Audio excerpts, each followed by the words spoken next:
Because everybody pays all of their attention on portal players. And I understand it. It's kind of a thing that we do in life. Everybody loves the new. And the portal players are new. So everybody's excited about, Blake Shapen at Mississippi State, the new quarterback. Walter Nolan at Ole Miss, the new defensive tackle. And everybody does these lists of who are the most impactful transfers. Well, why aren't we talking about the guys that are still there, that stuck around, that were on last year's team? Removing Jackson Dart because quarterback is a free space, so we don't even need to go there. Of course, quarterback is most important. But for Mississippi State and Ole Miss, who are the returning players that will have the biggest impact on these teams in 2024? Okay. Hey, Dad, start us off with Mississippi State. Offensively, you don't have a ton of options. The guy that stands out to me is a running back, Kevon Lee. That's a guy I don't think he got a really fair shake a season ago. Came in from Penn State where he had been their leading rusher a season prior. And came in and, from what I was told, had some issues in practice early on and just kind of got written off at that point. And I mean, with a team that struggled in all phases of the offensive game last year, to just not let a guy who's talented get some carries kind of shows you where that team was a season ago. I think, Devon Booth is going to play a huge role for Mississippi State and probably likely be the starter. But I don't think Booth is Quinshon Judkins. I don't think he's a guy who you can just say, give him 30 carries and go. It will be a committee effort for Mississippi State, and I think Lee is the best choice of those guys in that running back room to be maybe an RB2, is how I would say. Okay. What about on the other side of the ball? It's really hard on the defensive side of the ball because, you don't have a lot to work with. So I'm going to give you a name that I think could be it, and that's Bryce Pollock. He was a starting cornerback at the end of the season last year. It's kind of known at this point that State struggled getting traction in the transfer portal on the defensive side of the ball. But the guys they did bring in were basically linebackers and defensive linemen. They were not able to attract a lot of help in the secondary. Now, they did get a couple guys later in Diego Brumfield and Montre Miller, but Pollock is the returning starter. And say what you want, State's had a pretty good run at cornerback over the past 5-6 years with Cam Dantzler to Martin Emerson to Emmanuel Forbes to Ole Miss legend DeCamerion Richardson. There it is. And I'll just get it out of the way. I'll save Richard the joke. Pollock, is the returning cornerback. So I don't know if he can fill those shoes or not, but he's certainly going to have the opportunity to. And State needs a corner to step up and be good for them, because right now they don't have a guy that they can just rely on, that you just know going into the season, well, they'll be okay there. I'll start on defense. I'm going Jared Ivey on defense. Dang it. To start things off. Yeah. Played in all 13 games last year. Just want to point out, these are returning players, but Lee and Ivey are also transfers. But they are returning guys. Yeah. Yes. They're returning players. College football. 46 tackles last year, 11.5 tackles for loss, 5.5 sacks, 1 pass breakup, 5 quarterback hurries, and 2 fumbles recovered last season. There's going to be so much attention on some of the new pieces on the defensive front that I think maybe a lot of people aren't necessarily looking at Jared Ivey, and I think he is poised to have a big year.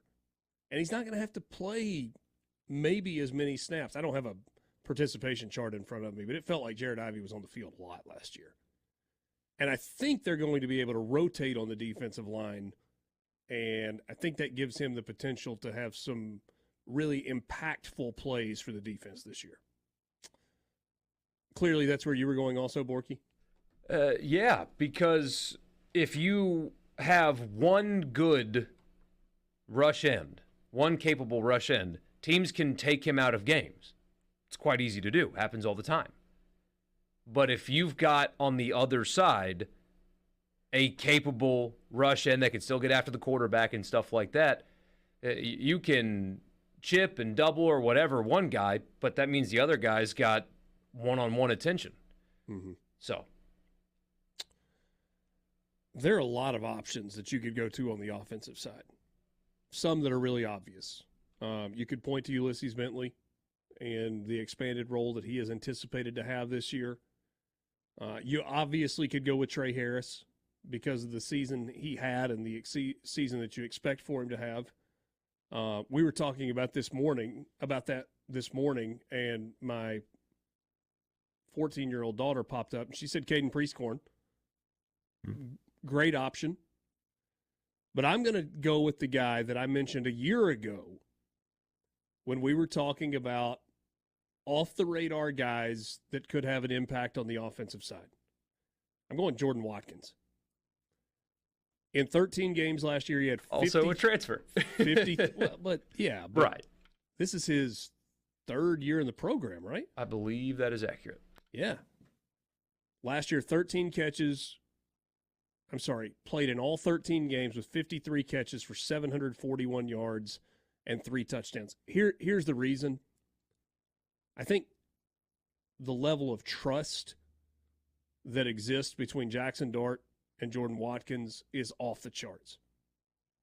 Obviously, you're going to have mismatches with Trey Harris. You're looking at more big plays with him. He averaged 18 yards a catch. Jordan Watkins is more like, I know where he's going to be. He's always going to be there. More times than not, he's going to be open. If I need 8 yards, I can go to Jordan Watkins. And I think he has a big year for Ole Miss. So we listed 4 players. 3 of them are transfers that are just returning.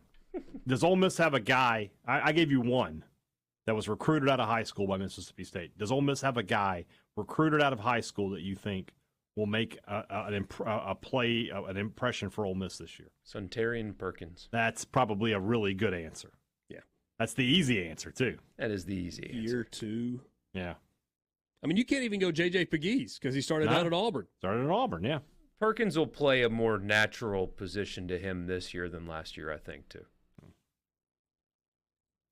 I'm just looking at the Ole Miss defense. I'm thinking about State's offense and, trying to think who those guys are. There aren't many of them. If he wasn't injured, I would say Seth Davis. I think he'd be really good in this offense, but he's injured. He's not going to be back until November probably.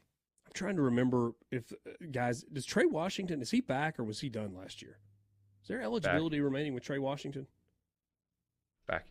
But he was a transfer, right? Mm-mm. So he was homegrown from the – he led Ole Miss with 83 tackles last season. I had a bit of a brain fart during the segment because there are so many transfers, the homegrown guy being that guy. I had to question myself. Yeah, homegrown and the single most underrated player on that entire team, considering the production paired with how nobody talks about him. Yeah, maybe so. Hey, Dad, here's one for Creed Whittemore. Or Whitmore? Good choice. Or Whittemore? Whittemore. Yeah. This offense will be much better for him. There are so many guys that played for Mississippi State last year. Not to beat a dead horse, but we didn't get to see what they were capable of. No. Tyler Banks? No. Who does he play for? I don't know who that is. Oh, man. Okay. It's like, you're looking at me like he's playing for State. I'm like, I never heard of this guy. Linebacker. Okay. Clearly, Borky disagrees with that. No, not. I don't. Not that. It's subjective opinion. I'm glad he's listening, but I do think that between Chris Paul and Perkins and Dudley and Kari Coleman, maybe he plays a ton. I don't know. There's a lot of bodies in that linebacker room right now, which is a good thing. 6'3", 235-pound junior linebacker from Blackstone, Virginia. Apparently had a really, really, really good spring. Okay. Let's see. There were a couple of others, I think. Somebody said, how much playing time will Cam Franklin get this year? It depends, doesn't it? I mean, it just freshman. You can be super talented, and the light just may not come on initially. That there's guys in front of him that have a ton of experience, and they shouldn't and don't need him to play right away. If he does, then great. But luckily for him, ultimately, he's not going to get forced into a situation that he may not be ready for. Now, if he's ready, then they're going to play him, because Pete Golding rotates defensive linemen like crazy. I mean, it's a carousel, just in and out, in and out, in and out. He divides the snaps. Or around, I guess. And also, not in and out, but it depends on, one, his skill set, but also what you're asking him to do. I mean, if it's a third down, go get the quarterback, and he's shown a really good speed rush move, then maybe you have one of those weird scenarios where you've got, you kind of space guys out, and it's almost like you've got three defensive linemen or three defensive ends, one on one side and two on the other, and you're kind of really going for broke. Maybe there's a scenario there. If you're in a spot where he's got to drop back into coverage, or his job is to seal the edge and try to contain that outside play, are you asking more of him than he's ready for at this point? Don't know. Somebody suggested Jeremy James on the offensive line for Ole Miss. There's an people keep giving the suggestions, so we can certainly talk about them. Sometimes you don't need to have inside information to see what coaches think about certain things. Mm-hmm. Like the running back position, for example. I mean, how many times did we talk about, hey, Ole Miss doesn't like what they have in the running back room, that's why they're recruiting so many portal guys. They have Bentley, and then they don't believe in anything else, and then sure enough, player transfers out because he was not in their plans. You don't have to have inside information to know that, okay, Ole Miss is recruiting 4 running backs right now because they don't believe in what they've got. So when people keep talking about a specific player that's never played, you're probably missing what they're doing. Same thing with the offensive line. Somehow Ole Miss was able to return all of the offensive linemen with eligibility that played for them last year. Kind of wild when you think about it. But they added 4 from the transfer portal, all of which started at their previous places. They didn't add portal guys that were backups. They added starters. 2 starters from the offensive line that won the Best Offensive Line in the Country award. Drake May's left tackle, and although it was a Sun Belt player, a 34-game starter at Southern Miss. Those guys went to Ole Miss to play. They went to play. So, maybe they come in and they don't win those jobs, and the returning guys do. But Lane Kiffin's own words and then their actions tell you that they needed something else on the offensive line.